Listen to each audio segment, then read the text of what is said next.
Sa panibagong revelasyon ni Senador Antonio Trillanes, sinabi niyang bumili si Pangulong Duterte ng 80 million pesos na insurance investment sa loob lamang ng isang araw. Ipinaliwanag din niya kung paano umabot daw sa higit 2 bilyong piso ang pera ng Pangulo.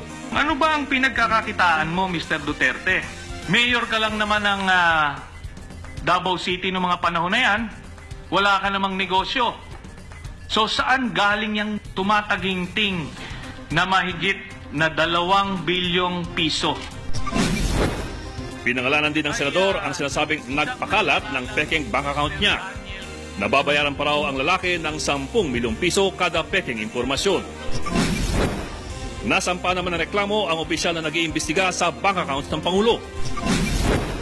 3 sa bawat 10 Pilipino naniniwalang may hirap lamang na drug pusher ang pinapatay sa war on drugs, ayon sa SWS survey. Pumalag naman si PNP Chief Bato de la Rosa sa mga kritiko. Ingrato kayo. Ibinida pa ng palasyo ang sinasabing mas mababang crime rate. Sino nga ba ang shooter na pumatay ng halos 60 tao sa Las Vegas, USA? Ang partner naman niyang Pilipina, napaulat na bumalik na ng Pilipinas. Tataas naman ang kontribusyon ng mga miyembro ng SSS. Kailan yan ipatutupad? At binigyan na ng send-off ang 3 Pinay beauty queens na sasabak sa pageant.